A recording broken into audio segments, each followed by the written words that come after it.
तो हेलो दोस्तों, नमस्कार। आपका मोबाइल रिपेयरिंग के डे 8 में आज हम चार्जिंग सेक्शन से रिलेटेड जो भी प्रॉब्लम्स आती हैं उन सभी प्रॉब्लम का सॉल्यूशन क्या है, उन सब प्रॉब्लम को सॉल्व कैसे किया जा सकता है, आज मैं आपको बताऊंगा। तो चलिए फटाफट से बिना देरी के वीडियो को शुरू करते हैं। सबसे पहले तो गाइज मैं आपको प्रॉब्लम्स बता देता हूँ। ये देखिए, अगर प्रॉब्लम्स बहुत सी बार ऐसा होता है कि हम मोबाइल को चार्जिंग पर लगाते हैं और हमारे मोबाइल में कुछ भी शो नहीं होता है, यानी कि चार्जिंग भी शो नहीं होती है। और बहुत सी बार ऐसा होता है हम मोबाइल को चार्जिंग पर लगाते हैं, मोबाइल चार्जिंग कनेक्ट कर लेता है, लेकिन मोबाइल के अंदर हमें जो देखने को मिलता है वो है चार्जिंग एरर का ऑप्शन। ये देखिए अब मैं आपको तीसरी बात बताता हूँ। अब बहुत सी बार ऐसा होता है हम चार्जिंग पर लगाते हैं और फ़ोन हमारा ओवर टेम्परेचर दिखाता है, यानी कि हमारा बैटरी टेम्परेचर हाई दिखाता है। तो गाइस अब मैं आपको चौथी बात बताने वाला हूँ। ये जो मैं आपको चौथी प्रॉब्लम के बारे में बताने वाला हूँ, ये प्रॉब्लम हमें वीवो के मोबाइल में ज़्यादा देखने को मिलती है। ये देखिए गाइस, इस प्रॉब्लम का सॉल्यूशन भी मैं आपको इसी वीडियो में बताऊंगा। सबसे पहले आपको सारी प्रॉब्लम्स का हल जानने से पहले ये जानना जरूरी है कि हमारा मोबाइल चार्ज कैसे होता है और किस तरीके से चार्ज होता है। अब चलिए फटाफट से, इसमें तो आपको समझना थोड़ा मुश्किल होगा, मैं आपको थोड़ा आसान तरीके से समझाता हूँ। देखिए मैंने एक डायग्राम बना रखा है। अब ये देखिए मैंने एक डायग्राम बना रखा है। अब ये देखिए हर चार्जिंग पोर्ट पे हमें 5 पिन देखने को मिलती है। 1 2 3 4 5। देखिए ये 5 पिन है। अब मैं इन 5 पिन के अलग अलग काम होते हैं, मैं आपको बताता हूँ। ये देखिए माइनस, ये देखिए BSI, और ये डाटा नेगेटिव, ये डाटा पॉजिटिव, और ये प्लस। देखिए plus, data positive, data negative, BSI और माइनस। ये देखिए ये हमारा चार्जिंग पोर्ट है, ठीक है। और मैंने एक ऐसी मदरबोर्ड बना रखा है। ये देखिए BTC यानी कि हमारा बैटरी का कनेक्टर, और ये हमारा MBC यानी कि मेन बेल्ट कनेक्टर, ठीक है गाइज। अब ये देखिए जब हम यहाँ पर अपने फ़ोन को चार्जिंग पर लगाते हैं, चार्जिंग पर लगाने के बाद करंट सीधा आता है हमारा मदरबोर्ड में। देखिए मदरबोर्ड में हमारा डाटा प्लस डाटा माइनस का करंट आ चुका है, ठीक है। और ये हमारा डाटा पॉजिटिव और डाटा नेगेटिव का भी आ गया, और ये BSI का आ गया, ठीक है। सारे करंट इसमें आ चुके हैं 5। देखिए पाँचों की पाँचों सप्लाई इसमें आ चुकी है। और अब यहाँ पर आने के बाद मदरबोर्ड में आने के बाद हमारा जो प्लस का पॉइंट होता है वो सीधा जाता है OVP IC में। OVP IC यानी कि ओवर वोल्टेज प्रोटेक्शन। ये देखिए OVP IC में जाता है, और OVP IC का मतलब होता है ओवर वोल्टेज प्रोटेक्शन। अब देखिए यहाँ तक ही हमारा प्लस का करंट OVP IC तक आ चुका है। अब ये OVP IC में आने के बाद गाइस यहाँ पर तो जगह नहीं है। अब मैं आपको यहाँ पर दिखाता हूँ थोड़ा सा। मान लीजिए ये OVP IC है,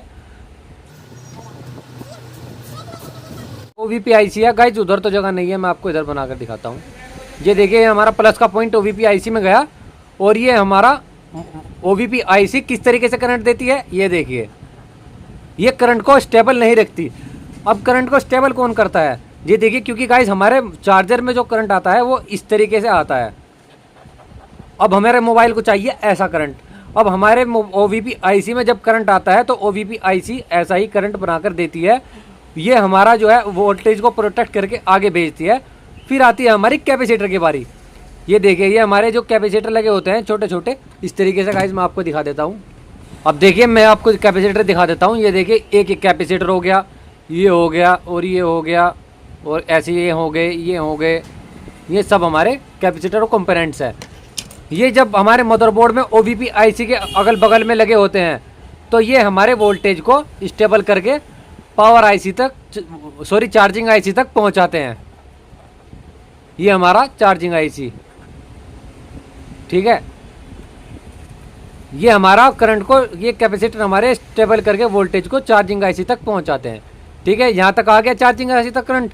अब चार्जिंग IC में करंट आने के बाद ये देखिए ये एक लाइन तो हमारी जाती है CPU में, और अब चार्जिंग IC में आने के बाद एक लाइन हमारी CPU में चली गई, और 2 लाइनें आती है हमारी बैटरी कनेक्टर पर। बैटरी कनेक्टर पर हमारी 2 लाइन आ गई है। ये हमारी प्लस की लाइन आ गई है, और ये हमारी आ गई है ग्राउंड। तो गाइस हमारा पूरे बोर्ड में ही होता है। और ये हमारी आ गई है ID की लाइन, ठीक है। ये हमारी ID की लाइन आ गई है। और ये हमारी आती है थर्मल की लाइन।